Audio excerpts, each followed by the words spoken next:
TCI is brought to you by Spendthrift Farm Stallion Golden Sense, sire of Pickett, a 6.5 length maiden special weight winner at Evangeline. Watch for more first 2-year-olds this year. Welcome back to TCI, your inside track to the Triple Crown. Alongside Joel Cunningham, I'm John Siegel. Well, Joel, we did it again. You know, when we watched American Pharoah a few years ago, we kind of said to each other, I wouldn't be surprised to see this kind of happen again fairly soon. Happen in bunches. Yeah, it seems to happen in bunches like that. And, you know, it was exciting to see that Justify actually win the Triple Crown again this year. But I thought today we could just talk and maybe just kind of recap the whole Triple Crown season a little bit. Talk about some of our favorite memories, you know, along the way. We had the Florida Derby, Santa Anita Derby, Louisiana Derby, Arkansas Derby. You know, some of our shows we were saying, this is the most talented crop that we've seen in a long time. Sure. It's interesting to kind of sit back now that we've watched everything transpire and then look at the crop and really kind of evaluate it at this point. Tell me what you think. Yeah, I mean, going into the Derby, certainly felt that way, right? I mean, you had horses by big time, you know, from big time connections, you know, horses on winning streaks, a lot of big time pedigrees. I mean, it all sort of looked like the talent of this group, coast to coast, coming together in Louisville, was a very talented bunch and certainly had its headliners. You know, horses like Justify and Bolt d'Oro, very highly thought of at the time. And you sort of compare it now, and I think even in retrospect, sort of compare it to the American Pharoah crop a few years ago. Now, obviously, he wound up being the headliner, won the Triple Crown, but going into that race, I mean, Windstar had Carpe Diem with Todd Pletcher, and Baffert had Dortmund, and American Pharoah, highly thought of, and you had Firing Line coming in with, you know, track record and a monster win at Sunland and huge Buyer speed figures. I mean, everything sort of added up to where that was a talented, top-heavy group, and you had a Triple Crown winner, American Pharoah. Now you saw even with Justify win the Triple Crown, and you sort of look at the field in the Derby, and obviously you had the sloppy conditions, and even coming back in the Preakness, you know, weather was going to be the bad storyline to come out of this 2018 Triple Crown season, even though we got great weather in the Belmont. But the thing is, we really didn't see that crop come together. You know, certainly in the Preakness Stakes, John. You know, he really didn't face a lot of challengers in that race. And so now in the Belmont, you can see Audible didn't make the race. And you really just had Vina Rosa, the Wood Memorial winner, and then the promising up-and-coming Hofburg, you know, for that race. And so the Derby was a great field. Yep. I'm not so sure the Preakness was or the Belmont necessarily was, even though you got a full, you know, a good double-digit size, field size in there. So it's funny how always in retrospect you look at the reputation of these fields coming into the Derby or this crop, and then you sort of judge them after the fact. And, you know, inevitably you're going to have horses that disappoint. You're going to have horses that get injured and fall by the wayside along the way. And it maybe loses a little bit of luster in terms of what you thought, how good this crop could have been coming into the Derby. Just like we had in American Pharoah's crop, just like we had even before that. And Bodemeister's crop I thought was like that with I'll Have Another, and you had Hanson in there and Union Rags. I mean, that crop had quite a bigger reputation, a good half dozen horses going into it that had big-time credentials or big-time upside. Yeah, it's interesting. We look back, you know, you mentioned Audible a minute ago. You know, being down there at the Florida Derby, it was interesting going into the race because I don't think that they really expected for him to win that race. Like the connections, they wanted him to run well. You're hearing some of those things. He really needed to run first or second to get the points to go into the Derby. But I think he kind of surprised some people with that monster performance in Florida. Well, he was the backwards horse. I mean, he surprised everybody. I think he surprised his own trainer. Obviously the ownership group, but kudos to Windstar for showing confidence in him and the fact that he was a horse that was not forward at all, did not show himself at all in the morning times, John, and to be able to have the faith to put him in the graded stakes out of New York bred competition, I mean, that was a leap of faith. It looked like really they were taking a shot. And, you know, behold, the horse goes on a winning streak, runs some fast times in Florida, and then winds up, you know, this close to being the runner-up in the Kentucky Derby on his stablemate, who's a superstar in Justify. So Audible was one of the pleasant surprises I felt like this whole spring. I'm very anxious to see him continue on because he's a big framey, scopy horse, John. And certainly, you watch him train in the morning. Again, it's, you know, we're used to seeing these horses in the Derby. It's so fun to go out there, you know, to Churchill Downs a couple weeks leading up, and man, you just see this. You can just tell it's extraordinary horse flesh out on the racetrack at 8:30 or 7:30 when the training time, you know, turns out. He was a horse that always impressed me physically. You know, he doesn't look like your typical into mischief in terms of his scope and his running style when you watch him run in particular. But this horse, again, he was one of the worst training horses that we saw. Really hard to get inspired. I can see why Todd Pletcher and some of the training group, was a little uninspired by the horse. But he just showed up in the afternoons, John. And again, it's another horse with tremendous upside that we'll see how he does finishing out the year and whether or not he's a Breeders' Cup Classic contender. Being out at Santa Anita and watching Justify win the Santa Anita Derby, it was interesting being there that week, because he was kind of untested in that level of race. That was his first Grade 1 race that he was going to be in. It's like, let's see what this horse is like.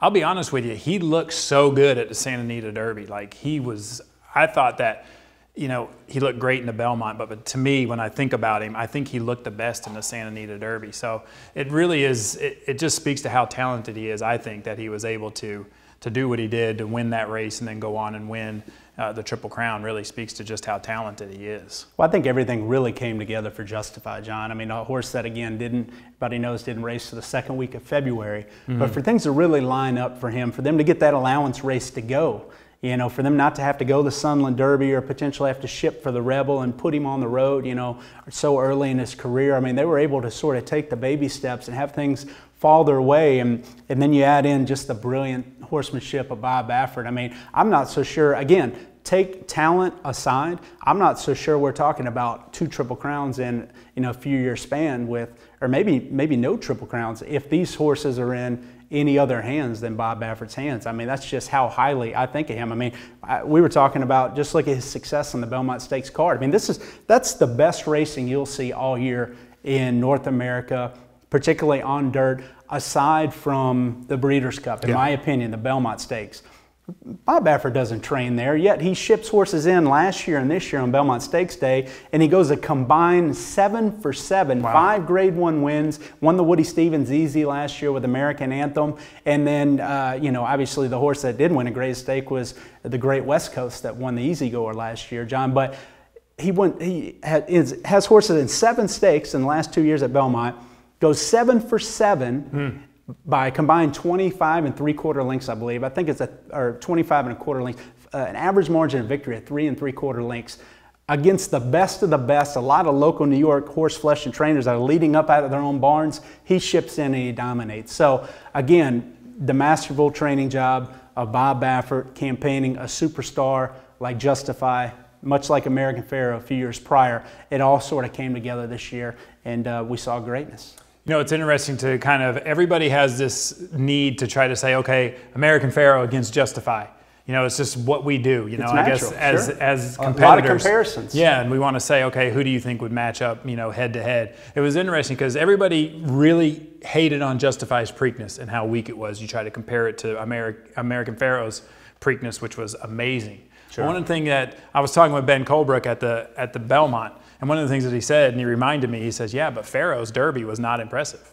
So he came back and had an impressive Preakness, but his Derby was probably his least impressive race of the whole thing. Justify was pretty impressive in the Derby, not so impressive in the Preakness. They both come back and do pretty well in the Belmont. The thing about a Pharoah's Derby is that was a fast track, so I think it was a little easier to evaluate. With Justify's sloppy sealed track win, it's sort of hard to figure out, was he on the best part of the track, even Always Dreaming the year prior. I mean, usually when that track at Churchill gets sealed, you handle that off-track surface and you're forwardly placed. I think there's a benefit there. American Pharoah, I'm more confident in assessing his Derby win because it was on a fast track, and he had a wide trip. I mean, they rode him like much the best in the Derby. If you can remember, he was part 3-4 wide the whole way around there. And look, Churchill has pretty sweeping turns. I mean, you're losing ground being parked out that wide, but they knew they had the best horse. And I'll say this about Dortmund. I mean, the way, not only Dortmund, but Firing Line as well. I mean, people don't respect the Sunland Derby as a major final prep, but what he did in that Sunland Derby, John, was pretty special. Set a track record, get a big buyer speed figure, and he came in fresh in the Derby, and he fired his race. And I thought it was a very, even though he didn't go on to do anything and wound up getting injured, I don't know if people quite appreciate how good Firing Line was, in my opinion. American Pharoah, to have a wide trip, to run by him down that long stretch, to outgame him, I thought was very impressive. And the Preakness, the thing I liked about American Pharoah's Preakness, again, he broke and gunned for the lead along the inside. If you remember that, they had to use a lot of horse for him to make the lead. He came back to the rider, and then he poured it on again late. I thought that was special. And then to have to run multiple times like that in a race like the Preakness after you just won the Derby 2 weeks prior, and to not only sustain the form, I thought he actually physically improved in the 3 weeks leading up to the Belmont.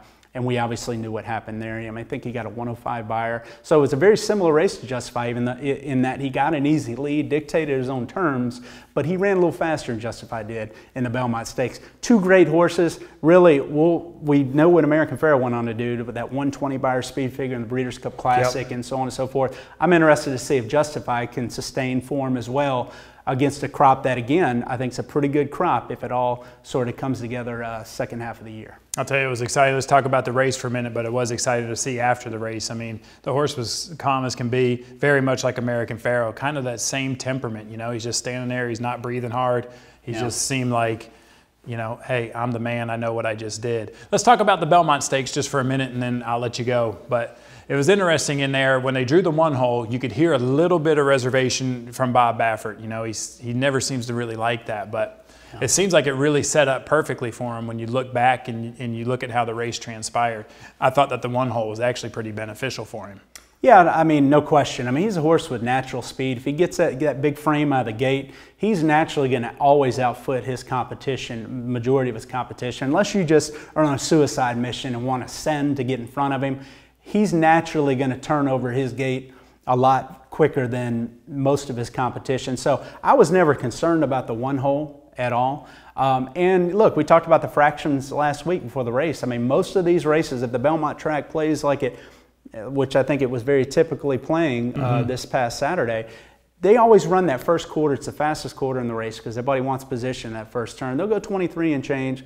They'll slow it down the backstretch, and they'll go 48 and change for the half mile. Usually your typical 3/4 times in the 113 and change range, and that's what happens, the fractions that you got in this race. And based on the way the track was playing, I mean, just think back at Abel Tasman in the Ogden Phipps. Now, that was a 1-turn, mile and 16th race, but she makes a middle move into a 46 and change half mile. I mean, that's a laser fast. I mean, that's a good dozen lengths faster than Justify ran his 48 half mile, and now he was going 1.5 miles. But again, just trying to make some sense of the times. I thought the track was playing like you typically see it on a Belmont Stakes day. I thought the fractions were very reasonable. And when you're going 1.5 miles, you're not going to get blazing fast fractions that are going to require Justify to really lay it down, you know, the first 3/4 of a mile in the race. So he went 113 and change. And I thought that the biggest thing for him was the ability to save ground and have an unpressured type trip. And that's what American Pharoah got. Now, American Pharoah got his because he faced a little bit shorter of a field, and there wasn't anybody fast enough to go with him early. Justify, obviously, there was some controversy with him going in the first turn in terms of how he was able to get an easy lead in here. And look, we'll never know exactly what would have happened had, you know, Restoring Hope saved ground or Noble Indy made the lead or whatever would have happened. Would the best horse still have won? There's no doubt Justify was the best horse going in. Would he still have won? We'll never know that, but you can't take anything away from the horse because at the end of the day, he still had to get 1.5 miles. He still had to get to his bottom of his pedigree to do that. And he gets a 101 buyer speed figure in here holding off Gronkowski down the stretch. You know, there's a lot of money involved when it comes to these big races like that. So there's always going to be people who are going to be upset about something. That's why we have stewards. They get to look at all of that stuff. Absolutely. You know, like you said, I think the best horse did, you know, eventually win this race. If there was some race riding, there's a reason that term exists, you know, race riding. Yeah. But like you always say, as long as everybody's getting a fair chance to try to win the race, then, you know, some of it is just race riding. And if you got multiple horses in there. I want to talk about Gronkowski real quick because he's, I'll tell you, you know, we kind of say he's turfy, he's this, he's that. He looked great training. He really looked great all week. And to watch him just come mowing the horses down, you know, in the Belmont and really kind of pressure Justify at the end. He's the only horse making a run. It's pretty interesting to see. And I love seeing Gronk at the race, to be honest. I think it's a huge for our sport. Tell me what you think of the horse. You know, he surprised me, John. I mean, I'll just be honest with you. He wasn't a horse that I could like just because he had no dirt credentials. He had a recent trainer switch. You know, he's a horse that was well publicized. He was sick going into the Derby. It was hard to see enough evidence to believe that he was going to stack up against our top colts in a 1.5 mile race when he's had poly track and turf form. And he did qualify on dosage. You know, he and Justify both had a 3.0 dosage index. They weren't bred poorly to handle the 1.5 mile distance. He obviously saved all the ground. I think that was important, you know, having that rail run. There were some horses that, you know, were maybe contended in multiple parts of the race, and were just wide enough to make them flat. Again, we see a lot of flat finishes in this Belmont Stakes. Sure. I mean, Vina Rosa, we talked about him. He was in great position, in my opinion, the whole way around. He was pretty close going the first turn, saved enough ground, made a run at Justify on the turn, really got as close as anybody could at that point in the race. And if you're a Vina Rosa fan, you had to have been pretty pleased at the time in thinking this horse had a real shot to, with his finishing kick, to run down Justify. He got completely flat, I thought, in the final quarter of a mile, John. I think that speaks to the fact that he isn't a 12 furlong type horse. I thought Hofberg kept grinding on as well as any of them, along with, you know, in terms of losing the ground that he did, being a little washy before the race. I thought, you know, there were times in the race he was trying to run up on horses and the rider had a hard time settling him. Again, lightly raced horse and doesn't have a lot of seasoning. Hofberg, I thought, ran a sneaky third in there. I did not think he was a disappointing third at all. I still think going forward, he's that horse in the Travers that if you're justifying, you're trying to figure out, okay, who's my competition midsummer when I ship back east and try to win a race like the Travers? I still think Hofberg is that horse that has tremendous upside and still has not mentally put it together yet, and particularly this past weekend. I think he ran as well as he did on talent alone. But Gronkowski was certainly a surprise, John. I mean, but he saved all the ground. He made one run in the race, a rail run, and he made it interesting within the last eighth of a mile, but certainly Justify stride in his ability was able to carry him to the wire. You know, it's interesting now we switch, we start thinking Breeders' Cup, and a lot of these horses are coming out of these races. You know, I know Audible's getting a little break, but it's nothing that's, you know, he's going to be back racing. A lot of these 3-year-olds, because the older horse division is a little weak right now. It's not the strongest older horse division that we've seen. A lot of the horses retired to stud, and you know, you still have West Coast out there and a couple other good horses, but I think we're going to see a lot of these 3-year-olds competing throughout the summer and hopefully into the Breeders' Cup. And that's why I think it really is very similar to that American Pharoah year. I mean, if you think about the 3-year-old group, you know, then with American Pharoah particularly at the top, and you think of the older horses, you know, particularly, you know, after attrition set in and some injuries occurred, I mean, you had Tonalist really as the horse that kind of came to the Classic with a big reputation, but FNX wound up being a long shot second behind American Pharoah, well beaten in the Breeders' Cup Classic. And normally you don't see that, John. Usually it's our older horses that dominate the 3-year-olds. 3-year-olds stepping up at the end of the year is a very tough thing to do. Yep. I mean, we've seen Tisnall do it. We've seen some horses do it over the years, but the older horses, you know, usually claim stake to that Classic division. And I do agree with you. I think there's some sense of vulnerability now in that older horse division that makes you believe that, you know, a horse like Justify or even a budding Hofberg, you know, could potentially be a major player in that Classic division when they go to Churchill Downs in November. Yeah, it's exciting. It's going to be here in Kentucky again this year, which is always nice. It's in our backyard. Hopefully we'll have a lot of insight, get to see some of these horses training at Keeneland, get back over to Churchill Downs. One thing for sure, man, it was a lot of fun this year. A lot of good horses. It was really cool to just, you know, track this thing and get another Triple Crown winner. It's always fun to do. Number 13, and like you said, they're coming in bunches, and the common denominator is a supremely talented superstar athlete that can run his own race in the cruising speed and the tactical ability and the efficiency of stride of a Justify and American Pharoah, and Bob Baffert. I think Bob Baffert is a big, I mean, he's just probably the greatest trainer I've ever seen put a saddle on a horse, John, and particularly on dirt. And, you know, to me, the horses are superstars, but let's acknowledge, too, that the guy with the white hair, I mean, he's pretty special himself. Yep. And look, if there's a guy that's going to do it again in the next few years, it's probably going to be him. I agree. Well, thank you so much for all your input. It's always fun to track these horses with you. Thank you guys for watching. It's been a fun season. We want to thank our sponsor, Spendthrift Farm. You guys are great. You supported the show for so many years. Thank you guys, the fans, for watching, and we look forward to covering some of these horses in the Breeders' Cup.